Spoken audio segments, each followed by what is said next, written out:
to episode 2 of my YouTube channel on the restoration of Shelby GT350 6S367.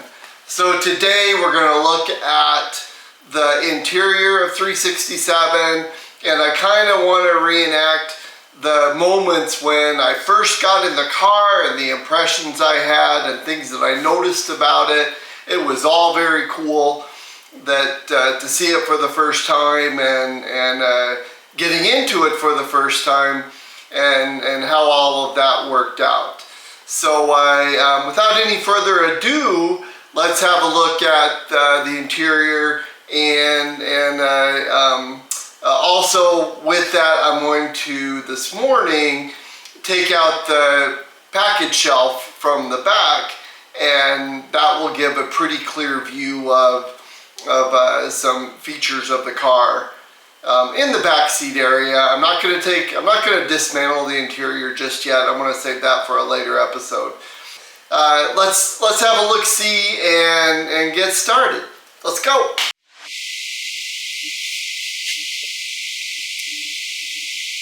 Okay, so here we are getting ready to look at the interior of 6S367. Let's have a look-see.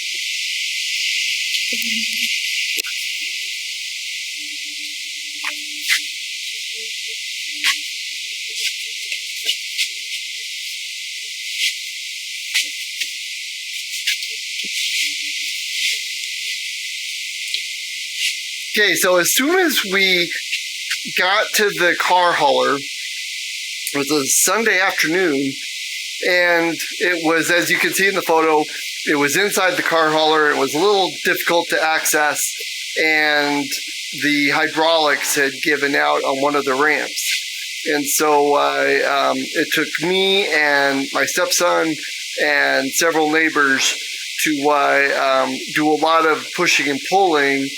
When we got there, the first thing I did is I took a picture, which is what picture I got on the beginning of the video, and the truck driver, after getting paid, said we gotta get in the car, and I had to steer. I discovered it does have brakes, and so I had to hop in the car right away and get the process going to push the car off the truck without the use of the hydraulics. So first thing that I would say that I didn't see were the seatbelts. The seatbelts came several weeks ago. There's a story behind that. They got separated from the car, and then with the help of a very good friend of mine, we were able to locate them and get them back, and so they're in the car. So when I first got in the car, the seat belts were not there, but I put them in just to show what the interior does look like. They are original seat belts to the car. There's a great story behind them that they are the Ray Brown seat belts. I think on this one, which you can't see it really well, I'll take some close-up photos of it, that the Ray Brown labels are there. This one is a little better condition, and again, there's the Ray Brown labels on the belt. So as soon as I climbed up, rolled the window down, and got in the car. This was my first view. Had to shut the door. I'm going to leave it open. And just like you can see, probably the very first thing I noticed was there are two lights, and what they appear to be are, well, they're similar, very similar, even identical to a couple of them that existed back in 1965-66. There was a seatbelt warning light, which I believe was available in 65 or 66, and a parking brake light. And So they didn't come standard on the car, and I never saw a photo of that side of the dash, so that was kind of new to me. The other thing I noticed is that, and I haven't done anything to take them apart, but the light on the left side the lens is missing. There's a light bulb that goes inside of it, and curiously enough, that's exactly or very close to where the fog light switch would be on a GT, whether 65 or 66, a factory GT. So that I thought was interesting. And, on Shelby's, it's really hard to know exactly what was done for each car.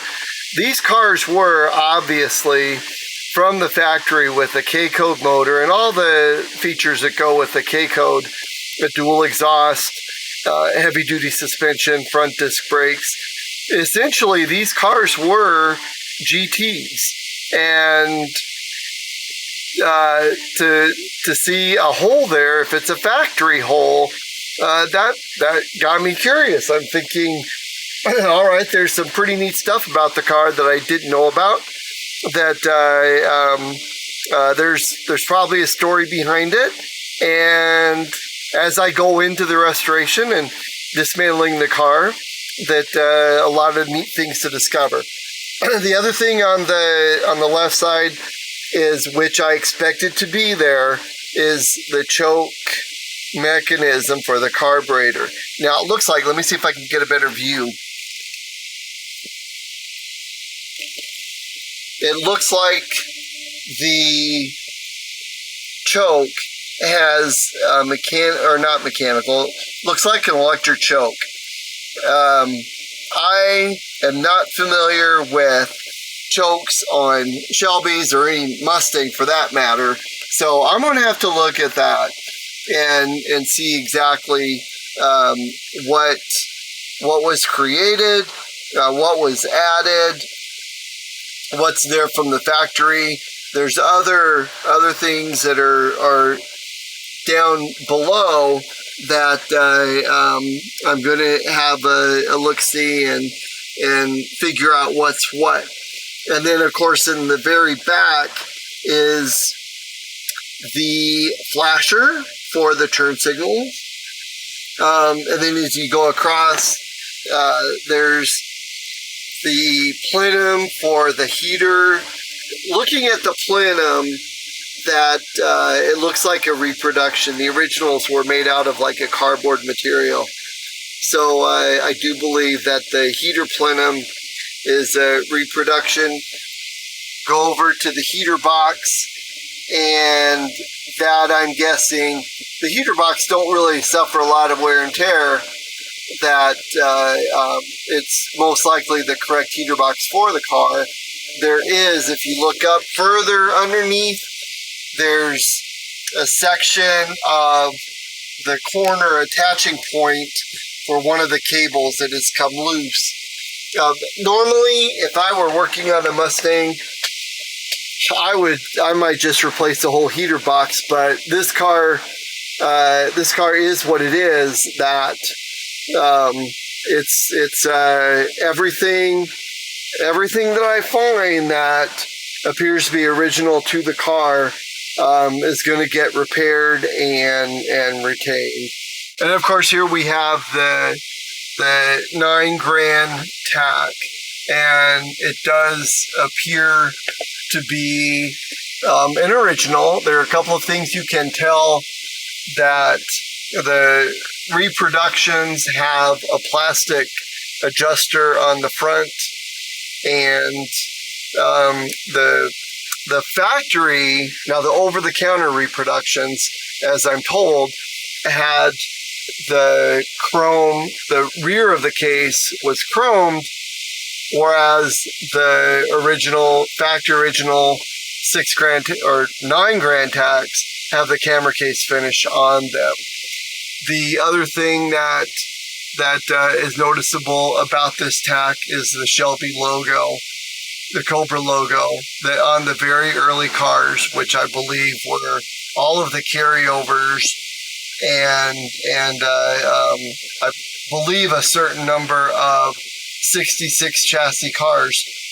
The Shelby logo was at the top, and the RPM was at the bottom. This car, I believe this is probably most likely the Tack that came in this car, later size Tack, and so that's good.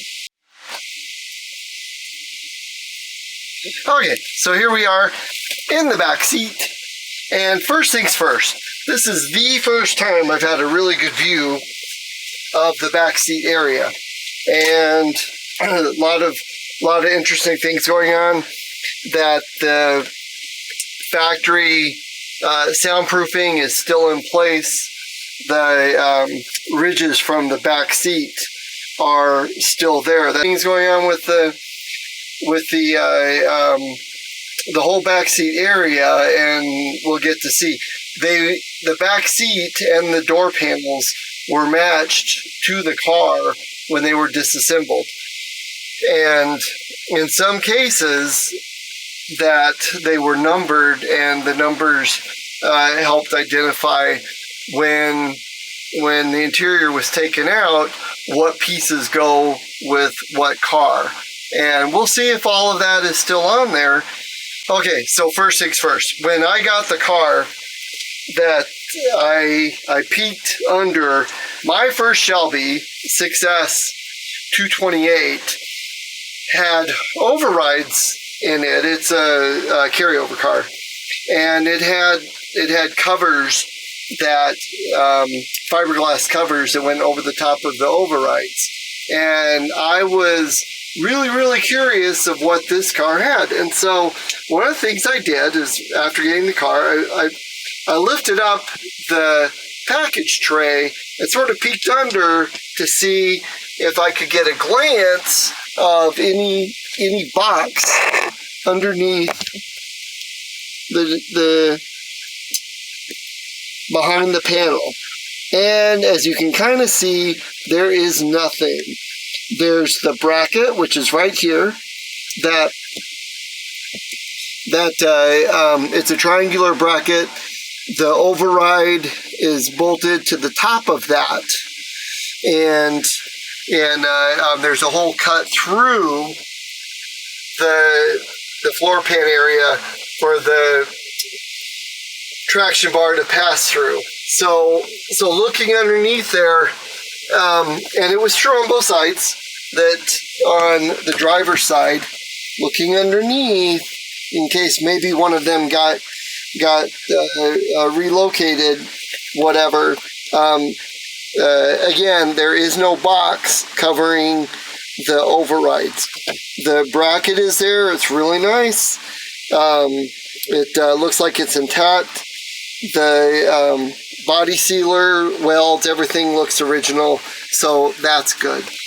On a side note, everything also as it should be. All of the interior color is Wimbledon white, as it should be. In place of covers, they put boots on them. And if I can get a view of the interior, sure enough, the overrides pass through holes that were cut into the floor pan right here, and then a little difficult to see, but indeed there's a rubber boot. It actually looks really nice. That it appears to have the age it should have. The rubber's still fairly pliable, but it's there. It's intact. The car, again, was a two-owner car. Lived its entire life in California.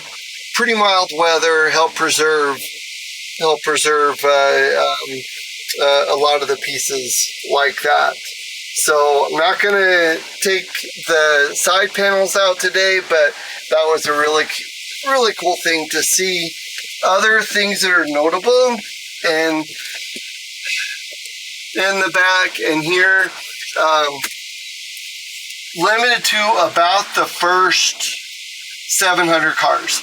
And anytime that if I'm making or if I need to be corrected on dates or numbers,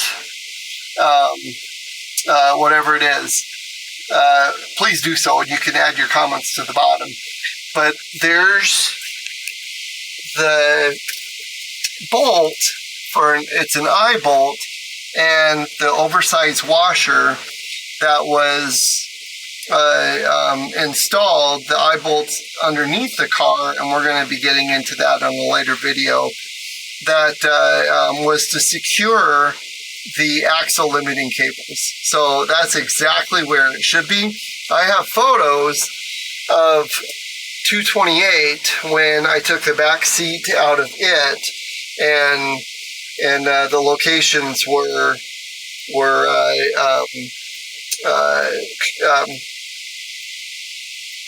they were consistent. So there's the passenger side, move across, and we get to the driver's side. Really nice view of the washer and the bolt and the nut that goes over the top of it. Other things that unique to Shelby's, obviously, and this is such a cool thing, are the quarter windows in the back. These are pretty nice. Something that's common, and yet an indication on originality is are they curled? And these match that well. They're not terribly curled. I've seen them where the ripples are such that they actually go above the plexiglass. So there's both of them, both sides. Of course, on the passenger side, it is rippled, but not bad. They're in pretty decent condition. Another really obvious, pretty neat feature of the car that many of you probably have already noticed, that identifies a K-code car, also a GT, not necessarily a K-code, are the plates for the exhaust hangers, and they're plates that were welded into the car, and there you can see the outlines are on both sides. For a factory GT or a K code, these have to be present. Okay, so that's pretty much a wrap for the interior of the car. Thanks again for tuning in, and any suggestions, whatever, commentary, again, please leave it in the comments, and we'll see you next time.